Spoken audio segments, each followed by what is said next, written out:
Hello à toutes, je suis ravie de vous retrouver aujourd'hui. Ça fait un petit moment que je vous ai pas tourné de vidéo et pour cause, notre petit bébé est arrivé. Donc on a pris nos marques, voilà, clairement c'est vrai qu'on est un petit peu déboussolé, hein, ça remet toutes nos habitudes en question, donc j'avais pas beaucoup de temps pour vous filmer cette vidéo. Mais j'en profite que bébé soit à la sieste pour tourner aujourd'hui mon récit d'accouchement. C'est des vidéos personnellement que j'ai regardées énormément sur YouTube, écouter des témoignages de mamans lorsque j'étais enceinte et même avant d'être enceinte. Enfin moi c'est toujours un sujet qui m'a passionnée. Donc je me dis pourquoi pas aussi vous apporter mon expérience. Voilà, après tout ce que je vais dire ça n'engage que moi, c'est mes ressentis, mon expérience. Chaque femme je pense vit son accouchement à sa manière, il faut le vivre pleinement et je pense qu'on a toutes des expériences différentes. Donc voilà, c'est ce qu'on va faire aujourd'hui. Donc je vous invite d'ores et déjà à prendre une petite boisson, un petit tanka parce qu'à mon avis la vidéo, me connaissant, va durer un petit moment. N'hésitez pas également à me rejoindre sur Instagram, je vous mets le pseudo juste ici comme d'habitude ou alors le lien est dans la barre d'infos. N'hésitez pas à m'y rejoindre, c'est là où je suis le plus active depuis que j'ai accouché, c'est vrai que j'essaie quand même de vous donner un maximum de nouvelles là-bas. Donc voilà, donc on commence tout de suite avec la fameuse journée du 18 avril. Puisque du coup bébé est né le 18 avril et il était prévu à la base le 17, donc il est né à J+1. Donc il faut savoir en fait que le dimanche, on avait du coup rendez-vous à la maternité pour la visite de terme. Donc en fait quand on n'a pas accouché, on se rend à l'hôpital le jour du terme pour voir un petit peu où ça en est. Il faut savoir que du coup 15 jours avant ou une semaine avant, je sais plus, j'avais été chez ma sage-femme pour faire un décollement des membranes, histoire de peut-être accélérer le travail. Donc le décollement des membranes n'a pas fonctionné chez moi parce que j'ai eu aucune contraction, ça n'a absolument rien fait, mais vraiment rien.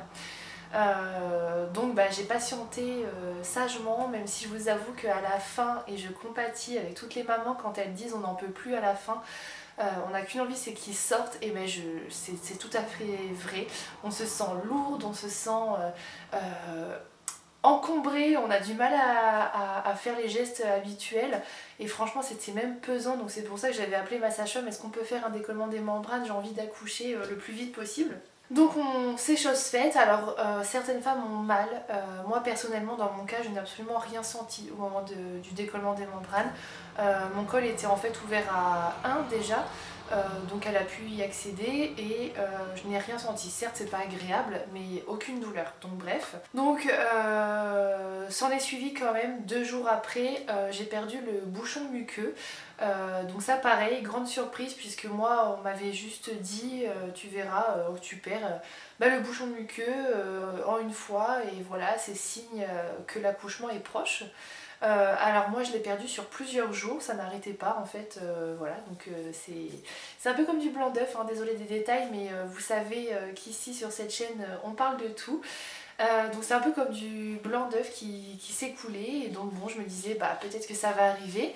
Mais non, bébé s'est fait désirer jusqu'à J+1. Donc le dimanche, on arrive donc à la maternité avec le Covid pour les consultations classiques, le papa pouvait pas rentrer. Donc il m'a attendu sagement en voiture, donc j'ai été prise en charge quand même très vite pour la consultation, pas d'attente. Donc ils ont pris mes constantes, la tension, la température, tout ça, tout ça. Donc tout était bien et au moment de la consultation, donc la sage-femme me dit que mon col est toujours ouvert à 1, ça n'a toujours pas bougé, ça faisait déjà 2 semaines que j'étais ouverte à 1, donc comme quoi on peut rester avec un col qui s'ouvre petit à petit pendant plusieurs jours. Donc ça n'avait pas bougé et elle me dit clairement c'est pas pour aujourd'hui. Parce que j'avais en plus de ça aucune contraction, on a fait un monitoring, le monitoring était nickel, il n'y avait pas de contraction, enfin donc il n'y avait vraiment aucun signe annonciateur de l'accouchement, moi je me sentais bien, j'étais en forme, enfin voilà, il n'y avait vraiment aucun signe.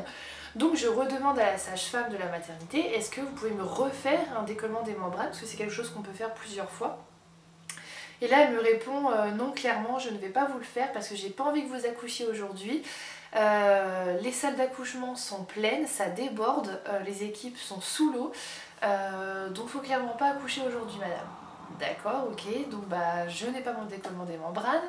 Donc je rentre à la maison, franchement on était un peu dépités hein, parce qu'on y croyait, on pensait vraiment que j'allais rester à la maternité, on avait pris les sacs et tout, mais pas du tout. Donc on rentre à la maison et on se dit bon bah c'est pas grave, on va faire comme on fait depuis 3 semaines. Ça faisait 3 semaines que tous les jours j'allais marcher 5 km, que je buvais de la tisane de framboisier à gogo, que je mangeais de l'ananas puisque ça dilate le col.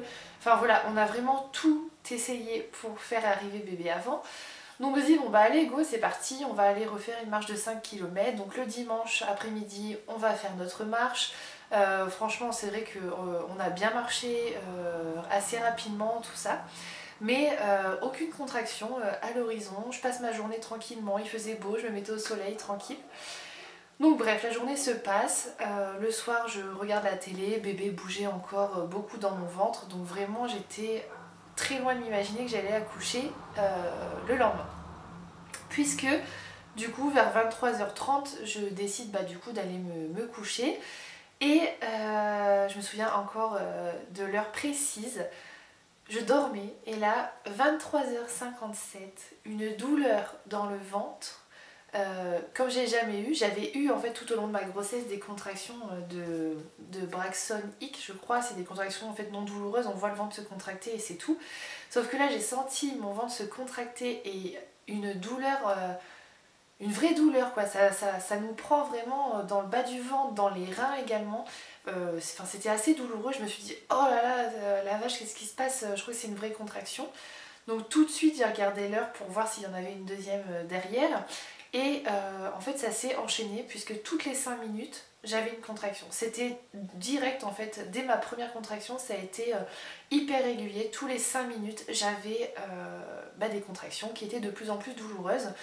Donc Dylan, le papa, était en train de jouer à l'ordinateur et là je l'appelle au bout de la deuxième contraction. J'ai mal et tout, je crois que j'ai mes vraies premières contractions, il se passe un truc et tout. Il faut que tu viennes m'aider parce qu'on avait fait des cours de préparation chez la sage-femme pour justement qu'il puisse me manipuler, me masser, m'aider à gérer la douleur. Et on voulait vraiment en fait arriver à la maternité le plus tard possible. Donc on a géré au maximum à la maison. Donc j'avais ramené mon ballon dans la chambre, je faisais du ballon, je m'agrippais à lui pendant les contractions. Donc ça a duré pendant 1 heure jusqu'à 1h du matin. À 1h du matin, donc j'avais des contractions toujours toutes les 5 minutes. Donc dans ma tête je me disais bon à mon avis ça va pas tarder. Enfin je pense que le travail est en route. Ma sage-femme m'avait dit si vous voulez être sûr que le travail a commencé, vous prenez un bain bien chaud. Si c'est du vrai travail, les contractions vont être de plus en plus fortes avec le bain. Si c'est du faux travail, ça va soulager, ça va vous calmer. Donc je me dis bon bah allez go, on va prendre le bain. Donc là je me mets dans le bain et c'était horrible. Je ne tenais pas en place dans le bain. J'y suis restée allez quoi, un quart d'heure tellement j'avais mal, c'était pire. Et donc je me souviens, j'ai même appelé la maternité en étant dans mon bain parce que je savais plus quoi faire en fait. Je voulais avoir leur avis si c'était le moment vraiment d'y aller. Donc j'appelle la maternité, au moment où la dame répond, j'étais en pleine contraction, donc j'étais là, attendez, je vous parle après, j'ai une contraction, parce que vraiment je pouvais plus parler tellement c'est intense, vraiment c'est la douleur et ça se gère, hein, mais c'est compliqué. Donc je lui explique voilà, que j'ai des contractions toutes les 5 minutes, que c'est de plus en plus douloureux, que là j'ai tout fait, j'ai pris des spasfons, j'ai pris un bain, il n'y a rien qui soigne. Et donc elle me dit bah écoutez, si vous avez encore des contractions comme ça pendant 1 heure, et ben là il faudra venir à la maternité. Donc je me dis bon ok, encore 1 heure à patienter. Sauf que pendant cette heure là, les contractions se sont rapprochées et elles étaient toutes les 3 minutes. Donc sachant qu'on a 40 minutes de route de la maternité, j'ai un peu pris peur et je me suis dit bon bah on va y aller maintenant. Ça fait 1h30 que j'ai des contractions à la maison, le temps de faire le trajet ça fera 2 heures et on verra ce qu'ils nous disent là-bas. Donc on prend la route direction la maternité. Je me souviens je savais pas comment m'habiller. C'était complètement débile parce qu'en fait du coup je n'avais pas préparé, je pensais pas que j'allais accoucher là maintenant. Pour moi je devais attendre mon rendez-vous de mardi parce que quand on n'accouche pas à terme on a rendez-vous tous les 48 heures. Donc dans ma tête moi je retournais à la maternité que mardi, enfin bref. Donc je choisis mes habits vite fait, on met tout dans la voiture et on prend la route direction la maternité. Donc on avait préparé une playlist en fait d'accouchement avec des musiques que j'aime, qui m'apaisent. Donc on a mis ça en voiture et c'est vrai que la musique m'a énormément aidée tout au long de mon accouchement pour vraiment décompresser, pour gérer la douleur. Donc on fait le trajet, les contractions en voiture clairement pas ce qu'il y a de plus agréable. Donc on arrive à la maternité, on remplit voilà, les papiers, on explique très rapidement ce qui se passe et donc c'est un sage-femme homme qui nous reçoit. Très gentil, hyper à l'écoute. Il n'y avait personne dans les urgences, vraiment on a été pris en charge tout de suite. Tout au long de l'accouchement, de toute façon, on a eu une équipe vraiment parfaite. Donc on arrive dans la salle de consultation, donc là le papa, grande surprise parce que moi on m'avait dit que le temps que je suis pas en salle d'accouchement, le papa n'a pas le droit de rentrer. Et là vu qu'il y avait vraiment personne dans les urgences, Dylan a pu rester avec moi de A à Z et j'étais tellement soulagée parce que avec les contractions à gérer, l'appréhension aussi, ça m'a énormément aidé qu'il soit avec moi du début à la fin. Donc la sage-femme homme, je sais pas comment on dit le ou la du coup, la sage-femme regarde mon col, donc j'étais ouverte à 3, donc ça avait bien bougé. Donc quand on est ouverte à 3, ça veut dire que le travail est lancé et qu'on peut d'ailleurs même poser la péridurale. Donc d'ailleurs c'est ce qu'il m'a tout de suite demandé, est-ce que vous voulez, parce que du coup il me dit bon bah on vous garde et on vous met tout de suite en salle d'accouchement de toute façon. Bon bah ok, donc en gros là on se dit c'est pour bientôt, est-ce que vous voulez la péridurale? Au début je dis bah c'est peut-être un peu tôt encore, on sait pas combien de temps ça va durer, je vais continuer à gérer. Donc ok, donc il me fait un monitoring, donc on voit qu'il y a des contractions régulières toutes les 3 minutes. Sauf qu'entre temps, les contractions vraiment s'intensifient. Et à la fin du monitoring, on devait patienter dans une petite salle avant d'aller en salle d'accouchement. Et d'ailleurs, il nous propose d'aller en salle nature, elle était dispo. Mais en fait, donc au début j'avais dit oui. Mais en attendant de pouvoir y aller, les contractions elles ont été vraiment de plus en plus fortes. Je pouvais plus marcher, enfin voilà, c'était vraiment douloureux.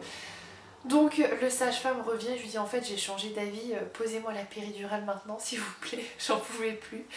Donc 4h du matin, ça faisait 4 heures du coup que je gérais mes contractions. On arrive dans la salle d'accouchement et donc là vient l'équipe pour me poser la péridurale. Donc la péridurale c'était quelque chose qui me faisait vraiment très peur avec tout ce qu'on entendait. Certaines femmes m'avaient dit ça fait mal, l'aiguille dans le dos, etc. Donc j'appréhendais un petit peu. Mais en fait tout au long de mon accouchement je trouve que, personnellement je me suis énormément surprise. J'ai été d'une zénitude absolue.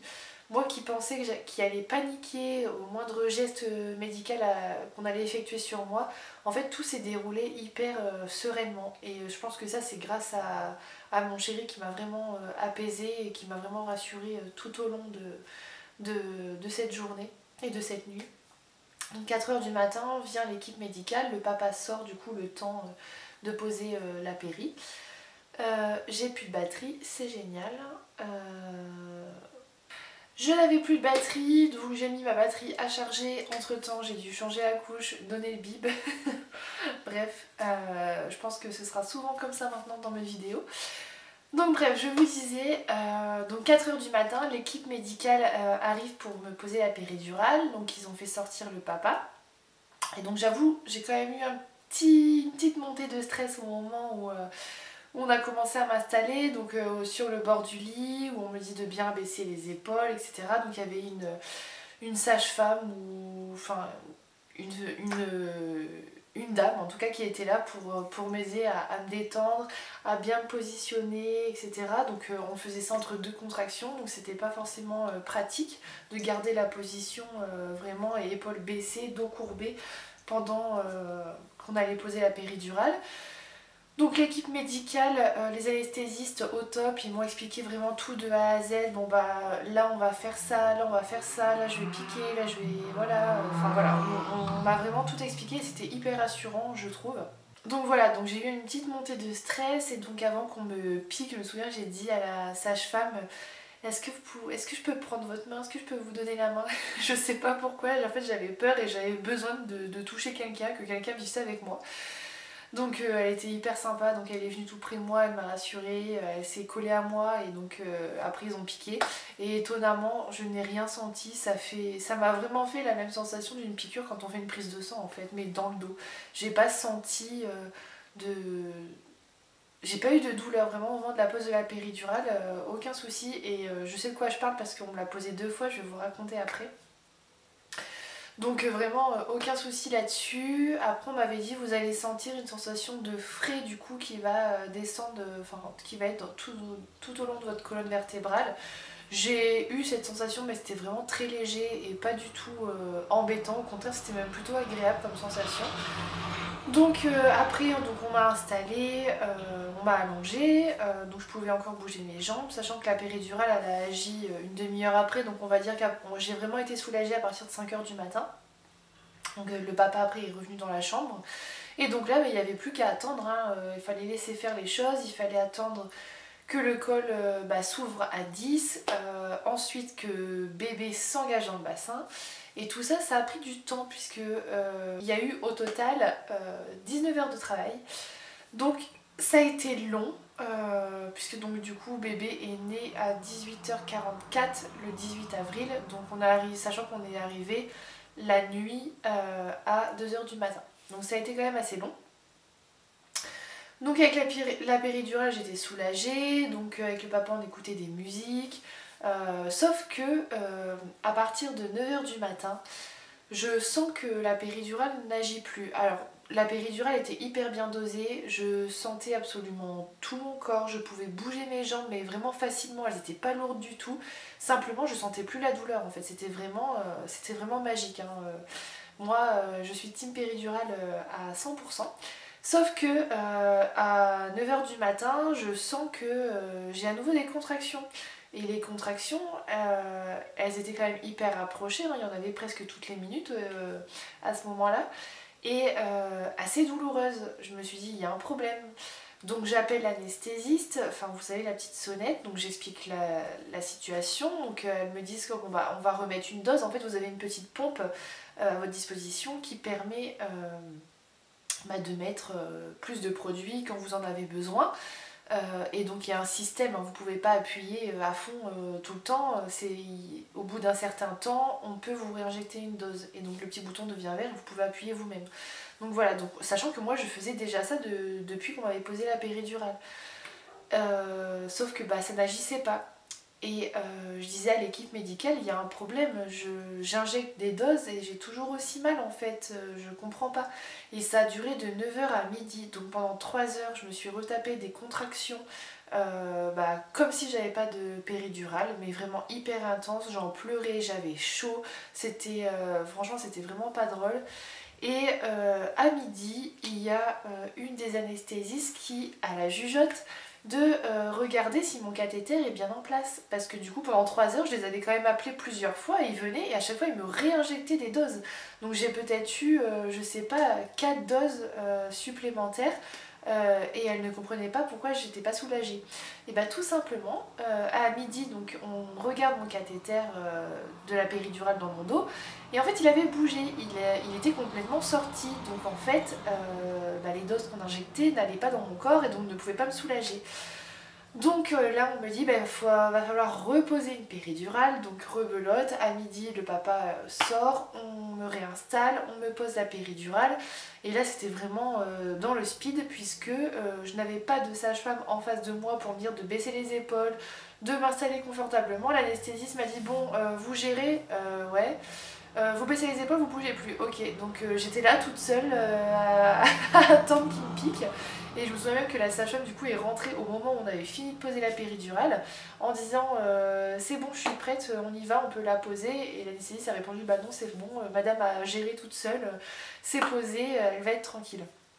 Et donc en effet, j'ai été soulagée directement après, ça c'est vraiment...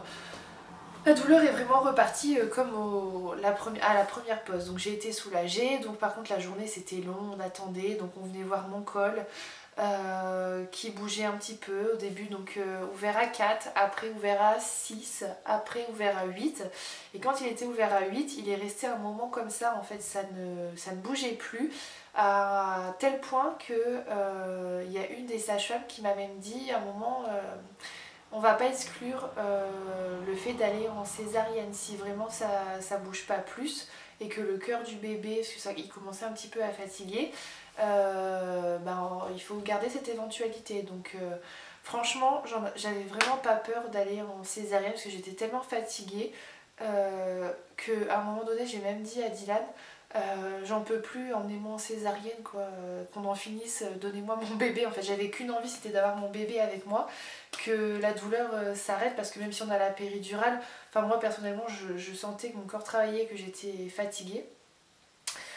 Donc bref, en fin de journée, je crois vers 16h, 17h, le cœur de bébé, il y avait des petites anomalies et donc les sages-femmes m'ont demandé de me mettre sur le côté gauche et après sur le côté droit, enfin, en gros pour essayer de faire descendre bébé au maximum. Donc c'est ce que j'ai fait, sauf que c'était intenable vraiment, en fait le fait d'être à gauche ou à droite, en fait je le sentais vraiment très très bas et je sais pas comment expliquer, je sais pas pourquoi avec la péridurale, normalement j'aurais peut-être pas dû sentir, enfin je sais pas, mais c'était une position qui me faisait vraiment souffrir, j'étais pas bien du tout sur le côté, ça me donnait envie de vomir, enfin il y avait vraiment quelque chose qui n'allait pas, donc on a fait ça pendant 1 heure et au bout d'un moment j'ai dit au sage-femme je peux plus, il faut que je me remette sur le dos, franchement j'ai trop mal, je sentais vraiment qu'il y avait quelque chose dans mon bassin en fait, il était en train de descendre tout simplement. Donc après ça, donc on revérifie mon col, j'étais ouverte à 9, 9,5, en fait il restait un tout petit bout de col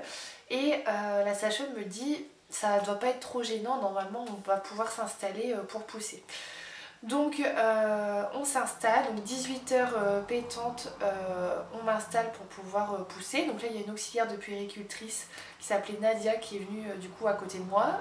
Donc il y avait la puéricultrice juste ici, il y avait le papa juste à côté de moi et la sage-femme et l'étudiante en face de moi pour m'accoucher. Donc là c'est parti, on me demande de pousser, sauf que en fait j'avais tellement eu de péridurale depuis 4h du matin que je ne sentais plus rien. Et sachant que j'étais un peu, pas chochotte, mais en fait dès que j'avais mal, je mettais une dose de péridurale à tel point que j'en ai tellement eu qu'à un moment donné, le bip a signifié dose, dose maximale atteinte. Donc pour vous dire, j'avais une bonne dose de péridurale, mais franchement j'avais pas envie de souffrir. Sauf que du coup je sentais plus du tout mes contractions, je pouvais seulement les repérer en mettant la main sur mon ventre et en sentant que ça se contractait parce que sinon toute seule j'aurais été incapable de savoir que j'avais une contraction. Donc l'auxiliaire péricultrice m'aidait également à identifier quand j'en avais une, donc on commence à pousser et là franchement la poussée c'est... En fait j'ai vraiment eu l'impression de me découvrir une force que je ne connaissais pas chez moi en fait, voilà tout simplement. Je me suis vraiment découverte, on parle de puissance féminine au moment de l'accouchement mais c'est tellement vrai et même mon conjoint l'a dit, il me dit je t'ai jamais connue aussi forte qu'au moment de la poussée et de l'accouchement, enfin je veux dire c'est un effort considérable, on est en transe, j'ai l'impression qu'on est dans un autre monde en fait, on donne tout et on se dit c'est pour notre bébé. Et c'était hyper motivant parce que donc je poussais et à un moment donné donc la tête arrivait prête à sortir et j'avais demandé aux sages-femmes si je pouvais toucher mon bébé. En fait j'avais vraiment envie de vivre pleinement l'accouchement et donc à chaque poussée, donc on faisait 3 poussées au total, après je reprenais mon souffle. Je pouvais mettre ma main en fait et je sentais sa tête sortir petit à petit, donc avec ses cheveux, enfin ça c'était juste incroyable parce que dès que je touchais, je voyais que les efforts ça marchait en fait et que bébé arrivait petit à petit. Sauf que ça a duré quand même 45 minutes de pousser et au bout d'une demi-heure franchement j'ai commencé un peu à désespérer. J'ai eu vraiment ce moment de j'y arrive pas, mon bébé il va être bloqué, enfin j'ai commencé vraiment à avoir une phase de panique et là il y a Dylan qui m'a dit quelque chose qui m'a vraiment remotivé mais comme jamais parce que lui à la base il voulait pas regarder du tout et franchement ça m'a tellement surpris, il était à côté et en fait il était pris dans le truc et du coup il a regardé bébé sortir et là il me dit je vois sa bouche, vas-y je vois sa bouche, il est là et tout et le fait qu'il me dise ça, ça m'a donné une force mais juste ça m'a remotivé donc on est reparti pour pousser. Sauf que bon, 18h45 approchait, ça faisait déjà 3/4 d'heure que je poussais et en fait la tête était bloquée dans le bassin. En fait je poussais et il sortait, il re-rentrait un petit peu. Et donc là la sage-femme me dit on va pas avoir le choix, c'est soit on appelle le gynécologue et donc là c'est épisio ou forceps, enfin voilà c'est un acte un peu plus médical. Ou alors nous on essaie de vous faire vraiment une toute petite épisiotomie Et on essaie de tout donner pour que bébé sorte. Donc franchement sur le coup j'avais tellement hâte d'avoir mon bébé, je leur ai dit oui oui allez-y faites-moi une épisiotomie, limite la meuf trop contente. Alors que mon dieu c'est vraiment pas ce qu'il y a de plus agréable par la suite. Donc bref, donc elles me font l'épisio et là du coup elles me disent bon bah on va pousser une dernière fois et bébé sera là. Et en effet j'ai poussé une dernière fois, il y a l'auxiliaire de péricultrice du coup qui, ça m'a même choquée, ça j'étais vraiment dans un état second, qui est monté sur la table, qui a appuyé de toutes ses forces sur mon ventre pour le faire sortir au moment de la poussée. Et donc là la tête est sortie et donc elles m'ont dit stop stop on fait plus rien. Et donc là bah, je commençais à pleurer, il y a tellement d'émotions. Et là du coup elles ont sorti bébé et elles l'ont posé sur moi. Et en fait j'imaginais pas ça comme ça, moi j'imaginais du coup le serrer dans mes bras. Et en fait il y a tellement le stress, la fatigue qui prend le dessus. Moi j'étais en train, en fait j'ai eu des tremblements, je me suis mise à pleurer et j'ai même pas touché mon bébé. En fait je comprenais pas ce qui se passait, j'étais... en fait c'est vraiment hyper intense, c'est vraiment la chose la plus intense que j'ai vécue dans ma vie. Mais vraiment un accouchement ça... c'est une expérience extraordinaire. Donc là on pose mon bébé sur moi. Et il avait le cordon autour du cou, donc il n'a pas respiré tout de suite. Et donc tout de suite, en fait, la sage-femme a repris Lothar, parce que du coup, notre petit bébé s'appelle Lothar. Donc elle l'a repris et elle est partie dans une pièce tout de suite avec lui. Et donc là, j'ai commencé vraiment à paniquer. Je disais à Diane, je veux mon bébé, il est où? Donc les sages-femmes me rassuraient en disant qu'il fallait juste qu'il revienne à lui.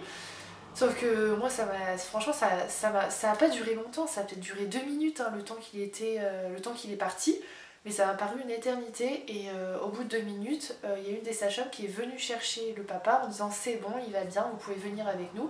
Donc là, j'ai dit vas-y, suis-le. Donc ils ont été dans une pièce à part pour faire ses premiers soins. Pendant ce temps-là, moi, la sage-femme était en train du coup de me recoudre, enfin de faire sortir placenta, de me recoudre, etc. Donc ça a peut-être duré... J'ai un peu du mal du coup avec le temps parce qu'on est tellement pris dans un truc que je sais pas combien de temps ont duré chaque étape. Et donc là s'en est suivi le moment le plus intense, celui que vraiment j'oublierai jamais. J'ai vu du coup Dylan rentrer dans la pièce où j'étais avec Lothar dans les bras et c'est indescriptible même d'en parler maintenant, j'ai encore envie de pleurer quoi. Il n'y a pas de mots, il y a tellement d'amour, tellement de... En fait on s'imagine un petit bébé pendant 9 mois qu'on porte, on fait attention à lui. Et là en fait tout se concrétise, on le voit. Et surtout moi de voir mon conjoint devenir papa. En fait c'était ça que j'attendais le plus, vraiment c'est ce qui m'a touchée le plus parce que lui déjà pendant la grossesse il était en opération extérieure donc il était absent pendant 4 mois donc il n'a pas vécu pleinement la grossesse, il n'a pas eu ce temps d'adaptation pour devenir papa, enfin du coup je trouve qu'on n'a pas vécu pleinement ces différentes étapes ensemble et donc là de le voir avec notre fils dans les bras c'est le plus beau des cadeaux vraiment. Donc il est rentré dans la pièce, il me l'a montré. Il a voulu me le donner tout de suite, mais j'étais en train de me faire recoudre et franchement je me sentais pas, je me sentais hyper fébrile. Donc je dis non, garde-le dans les bras le temps qu'on termine tout ce qu'il y a à faire sur moi parce que je me sentais vraiment pas bien. Et en effet, en fait, j'ai fait une poussée de fièvre directement après l'accouchement et donc c'est pour ça qu'on n'a même pas pu faire de peau à peau parce que bébé du coup a eu de la fièvre également. On en a fait tous les deux. Donc du coup, que ce soit Dylan ou moi, on n'a pas pu faire de peau à peau avec lui parce que sinon ça aurait fait encore plus monter sa température. Donc bref, au moment où on avait terminé de s'occuper de moi en bas, on m'a proposé du coup de faire... j'ai demandé de faire la tétée de bienvenue. Je voulais pas l'été, mais je voulais quand même vivre cette expérience au moins une fois dans ma vie, d'avoir mon enfant au sein, de lui donner voilà, le colostrum en fait qu'on a juste après l'accouchement. Et donc les puéricultrices m'ont aidé à le mettre au sein, à ce qu'il trouve. Ça a été un peu compliqué et d'ailleurs ça n'a pas vraiment fonctionné. Il a tété un tout petit peu et après il était juste posé contre moi. Il voulait pas prendre le sein clairement, donc après j'ai pas insisté puisque j'avais pas la volonté d'allaiter. Mais donc après je l'ai gardé sur moi et on est resté dans la salle d'accouchement pendant un moment. Hein. On est resté dans la salle pendant facilement de 19h à... On est remonté en chambre, il devait être 23h, 23h30. Normalement on reste que 2 heures, mais vu que j'avais de la fièvre, on a été en surveillance un peu plus longtemps. Et donc on avait notre bébé avec nous. Moi je m'inquiétais parce que du coup il n'avait pas eu à manger. Je pensais que dès qu'il naissait il fallait lui donner un bib, enfin quelque chose, et en fait pas du tout. Il a bu son biberon seulement quand on est remonté en chambre vers minuit, 1h. Et donc là c'est... Enfin voilà, il n'y a pas de mots, on regarde son petit visage, on essaie de voir à qui il ressemble, et on a appelé toute la famille. Enfin c'était intense, c'était clairement le plus beau jour, je pense, de notre vie. Et donc après, on nous remonte en chambre pour la suite de couches. Je vous ferai une vidéo dédiée sur le postpartum, que ce soit à la maternité et le retour à la maison. Mais du coup, la première nuit, donc on est remonté en chambre vers minuit, 23h30, minuit. Donc on avait un petit plateau, enfin j'avais un plateau pour manger parce que clairement j'avais faim, j'avais pas mangé depuis le dimanche soir. Et on était le lundi, dans la nuit de lundi à mardi, donc franchement j'avais la dalle. Et c'était des brocolis avec des raviolis, donc bref, la bouffe de l'hôpital on en reparlera aussi, c'est pas l'idéal. Et bref, ça a quand même fait du bien, et j'ai été hyper surprise parce que du coup, directement après l'accouchement, dès que je suis remontée en chambre, je me suis mise debout avec la sage-femme, j'ai pu aller aux toilettes, prendre ma douche. Et c'était parti, hein. Le papa pouvait pas rester la nuit avec le Covid, donc il est parti vers 1h, 1h30 et il est revenu le lendemain matin. Donc j'étais toute seule à gérer mon bébé la première nuit. Et ça c'est pareil, c'est hyper intense, je trouve qu'on est fatigué de l'accouchement et en même temps il y a cette excitation de découvrir bébé. Enfin moi c'était impossible, je pouvais pas dormir, j'avais que des yeux pour mon fils. Et j'ai passé, je me souviens, la nuit à le regarder dormir, quoi. C'était dingue. Donc voilà, mon récit d'accouchement. N'hésitez pas vous à partager vos expériences en commentaire ou à m'envoyer, comme vous faites d'habitude, des petits messages sur Insta. Ça me fait toujours plaisir d'échanger avec vous sur la maternité et la parentalité. Je suis en tout cas ravie de revenir en vidéo. N'hésitez pas à liker si ça vous a plu. Je vous fais de très gros bisous et je vais aller m'occuper de mon petit bout de chou. A très bientôt et prenez soin de vous. Ciao!